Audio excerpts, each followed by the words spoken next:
दोस्तों, जहां पर भारत में बुलडोजर बाबा और बुलडोजर मामा की बहुत ज्यादा चर्चाएं थी, वहां पर एक और बुलडोजर जुड़ चुके हैं, बुलडोजर जॉनसन। ये आप देख ही सकते हैं, बुलडोजर की सवारी कर रहे हैं बोरिस जॉनसन। आप जानते ही होंगे कि बोरिस जॉनसन, जो कि ब्रिटेन के प्राइम मिनिस्टर हैं, वो भारत की यात्रा पर आए हैं। 2 दिवसीय इनकी यात्रा है और आज संभवतः प्राइम मिनिस्टर मोदी के साथ ये वार्तालाप करेंगे। लेकिन इसी बीच कुछ खबरें निकल कर आई है जो आपको यहाँ पर बताना बहुत ज्यादा जरूरी है। मैं आपको अलग अलग सिनारियो बताऊंगा कि ब्रिटेन के पीएम बोरिस जॉनसन का भारत आने का एक्चुअल कारण है क्या, और किस तरह से उनकी यात्रा को यहाँ पर प्रभावित किया है व्लादिमीर पुतिन ने दरअसल इनका स्वागत बहुत जबरदस्त अंदाज में किया है। वो सारी चीजों के बारे में मैं आपको डिटेल में जानकारी देने वाला हूं। आप बस वीडियो को एकदम एंड तक देखते हुए चैनल को सब्सक्राइब जरूर कर लीजिएगा।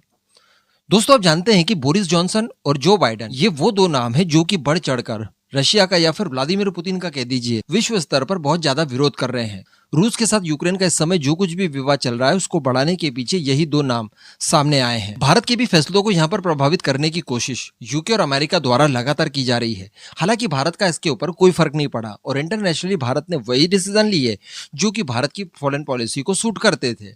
अभी ये खुद भारत आए हैं और यहाँ पर सब लोग एक्सपेक्ट कर रहे थे, व्लादिमीर पुतिन खुद भी एक्सपेक्ट कर रहे थे कि ये यहाँ पर आकर भारत को यूक्रेन पर ज्ञान गणित पेलने की कोशिश करेंगे। लेकिन दोस्तों, सरप्राइज तब हुआ मुझे जब मैंने कल रात को एक खबर पढ़ी जिसमें बताया जा रहा है, ये आप भी स्क्रीनशॉट देख रहे होंगे, इसमें बताया जा रहा है कि ब्रिटेन के प्राइम मिनिस्टर बोरिस जॉनसन बिल्कुल भी यूक्रेन और रशिया को लेकर भारत से कोई चर्चा नहीं करने वाले हैं। थोड़ी बहुत ऊपर नीचे वो कर जरूर देंगे, लेकिन इस लेवल की नहीं करेंगे कि भारत पर किसी तरह का दबाव बनाया जाए या फिर भारत का मत यहाँ पर पब्लिकली जानने की कोशिश की जाए, यानी कुछ ऐसा मजबूर कर दें वो कि प्रेस रिलीज के दौरान प्राइम मिनिस्टर मोदी को भी रशिया और यूक्रेन को लेकर कुछ बातें करनी पड़े जिसको कि पूरी दुनिया सुने। इस तरह की चीजें यहाँ पर बोरिस जॉनसन करने से परहेज करने वाले हैं और ये भारत की असली ताकत है।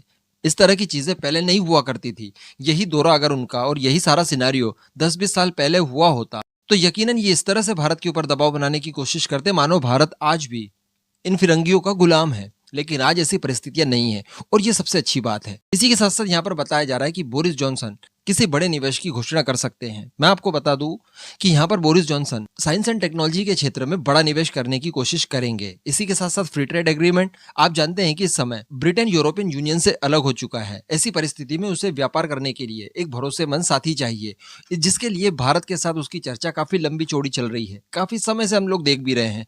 तो यहाँ पर फ्री ट्रेड एग्रीमेंट को लेकर कोई ना कोई डील संभवतः हो सकती है। हथियारों के क्षेत्र की बात की जाए तो यहाँ पर भी बड़े बड़े ऑफर यूके की तरफ से दिए जा सकते हैं। ये लोग चाहते हैं, वैसे कहेंगे तो नहीं लेकिन चाहते जरूर है कि रशिया की निर्भरता डिफेंस के क्षेत्र में भारत की कम हो जाए और कहीं ना कहीं वो निर्भरता डाइवर्ट हो जाए इन यूरोपियन देशों के ऊपर। तो ब्रिटेन इसमें अपना मौका तलाश रहा है। मैंने लास्ट वीडियो में आपको बताया था कि इन्होंने भारत के साथ दुश्मनी लेकर बहुत नुकसान करवा लिया है अपना, क्योंकि भारत डिफेंस के मार्केट में सबसे बड़ा ग्राहक है, सबसे ज्यादा जरूरतें भारत की है। तो कहीं ना कहीं यहाँ पर बोरिस जॉनसन कोशिश करेंगे कि भारत को अपने ऊपर निर्भर किया जाए।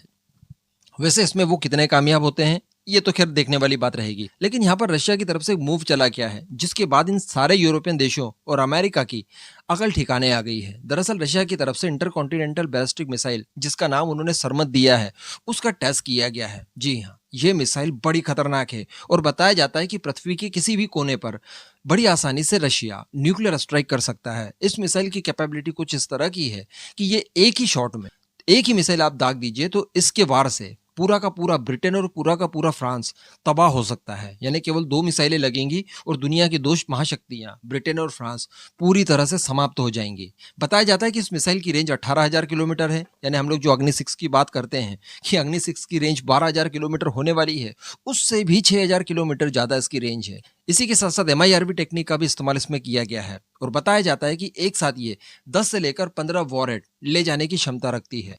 यानी एक ही मिसाइल अपने अंदर एक साथ 15 की संख्या में न्यूक्लियर वेपन्स को कैरी करेगी और अलग अलग जो प्रोग्राम किए गए हैं उन इलाकों पर ये न्यूक्लियर वर्षा कर देगी। तो कहीं ना कहीं व्लादिमीर पुतिन भी यहाँ पर यूरोपियन देशों और अमेरिका के ऊपर इस तरह का दबाव बनाना चाहते हैं कि देखिए, यूक्रेन को बहुत आप लोग सहायता दे चुके हैं, इसके चक्कर में हमें भी बहुत नुकसान हो गया है और अब हम लोग टेक्टिकल वेपन्स के बजाय स्ट्रेटेजिक वेपन्स की तरफ मूव कर सकते हैं। और अगर स्ट्रेटेजिक वेपन्स की तरफ हम लोगों ने मूव कर दिया तो उसके बाद होगा क्या, इसका नमूना आप देख लीजिए। और इसी के आधार पर इन्होंने सरमत मिसाइल मिसाइल का टेस्ट किया है। इस बारे में सोचना चाहिए और जितना हो सके उतना जल्दी नेगोशिएशन की टेबल पर व्लादिमीर पुतिन को लाना ही होगा। इसके अतिरिक्त और कोई रास्ता नहीं है, क्योंकि इतनी बड़ी महाशक्ति रशिया ये अपनी किसी भी तरह की हार को या अपने बड़े नुकसान को सहन नहीं कर सकते। इनकी डिग्निटी के खिलाफ है। लेकिन बस यही बताना चाह रहा हूँ कि रशिया की जो ताकत है उस ताकत का सम्मान एटलीस्ट करना चाहिए, क्योंकि ज्यादा उकसावे वाली कार्रवाई यकीनन विनाशकारी हो सकती है। बाकी इस पूरे मुद्दे पर आपका जो भी मानना हो नीचे कमेंट करके जरूर बताइएगा।